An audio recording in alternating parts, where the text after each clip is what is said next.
क्या आपने कभी सोचा है कि चाइना कैसे एक निर्माण केंद्र से तकनीक के वैश्विक नेता में बदल गया?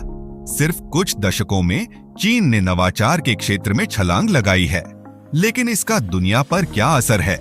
आज हम देखेंगे कि कैसे चीन की तकनीकी प्रगति उद्योगों और हमारे दैनिक जीवन को बदल रही है।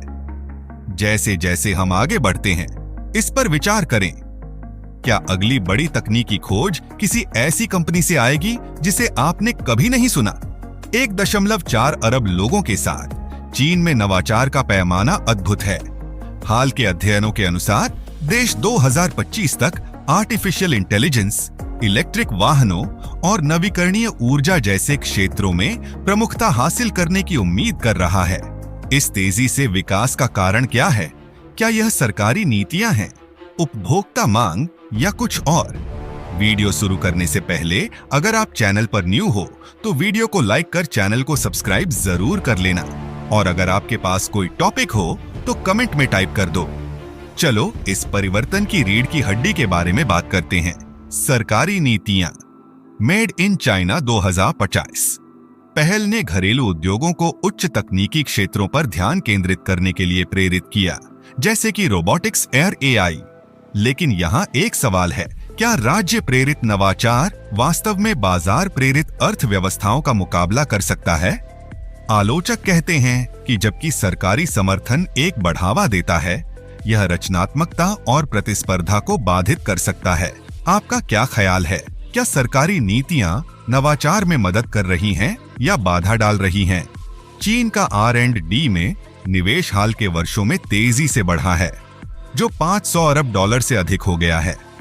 यह निवेश केवल संख्याओं के बारे में नहीं है, यह एक ऐसा पारिस्थितिकी तंत्र बनाने के बारे में है जहां स्टार्टअप स्थापित दिग्गजों के साथ फल फूल सकें।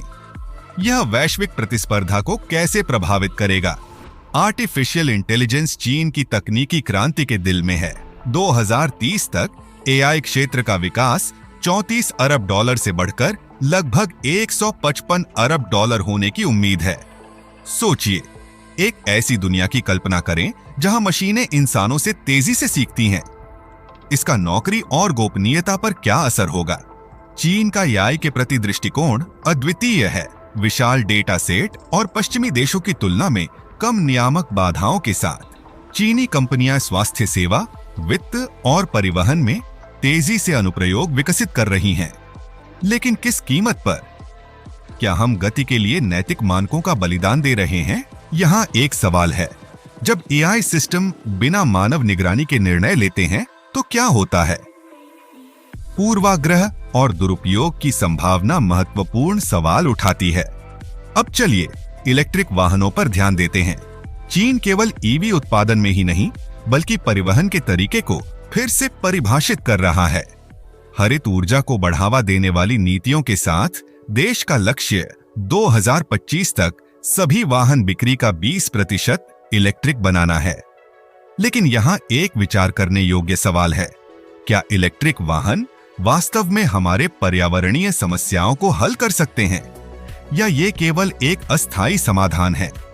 जबकि EV निकास पर उत्सर्जन को कम करते हैं, बैटरी उत्पादन का पर्यावरणीय प्रभाव क्या होगा? इन चुनौतियों पर विचार करते हुए यह महत्वपूर्ण है कि नवाचार शून्य में नहीं होता। यह हरा क्रांति को समर्थन देने के लिए वैश्विक आपूर्ति श्रृंखलाएं कैसे अनुकूलित करेंगी?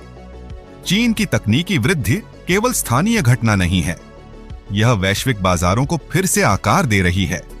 जैसे जैसे चीनी कंपनियां अंतर्राष्ट्रीय स्तर पर विस्तार कर रही हैं, वे केवल उत्पादों का निर्यात नहीं कर रही, वे अपने व्यावसायिक मॉडल और प्रथाओं का भी निर्यात कर रही हैं। इसका पश्चिमी कंपनियों के लिए क्या मतलब है? प्रतिस्पर्धा तेज हो रही है, क्योंकि चीनी कंपनियां उन बाजारों में प्रवेश कर रही हैं जो पहले स्थापित खिलाड़ियों द्वारा नियंत्रित थे। क्या हम एक नए आर्थिक क्रम का उदय देख रहे हैं? इसके अलावा भू राजनीतिक तनाव इन गतियों को कैसे प्रभावित करेगा? व्यापार युद्ध और टैरिफ सामान्य होते जा रहे हैं, व्यवसायों को एक जटिल वातावरण नेविगेट करना होगा। जैसे जैसे हम आगे देखते हैं, चीन में तकनीक का भविष्य क्या होगा? क्या यह नवाचार नेता के रूप में अपनी गति बनाए रखेगा या आर्थिक मंदी या नियामक चुनौतियों के कारण पीछे हट जाएगा?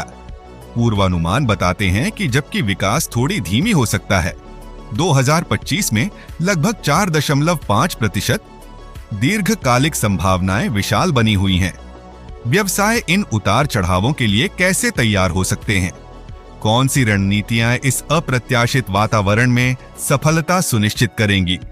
अंततः चीन की तकनीकी विकास वैश्विक समुदाय के लिए अवसरों और चुनौतियों दोनों को प्रस्तुत करता है। क्या हम इस परिवर्तन को अपनाने के लिए तैयार हैं? अगर आपको चीन की तकनीकी वृद्धि पर यह चर्चा रोचक लगी हो तो इस वीडियो को लाइक करना न भूलें और अधिक जानकारी के लिए सब्सक्राइब करें। आपके विचार चीन की तकनीक के भविष्य पर क्या हैं? नीचे अपने कमेंट्स छोड़ें। मुझे आपकी राय जानने में खुशी होगी।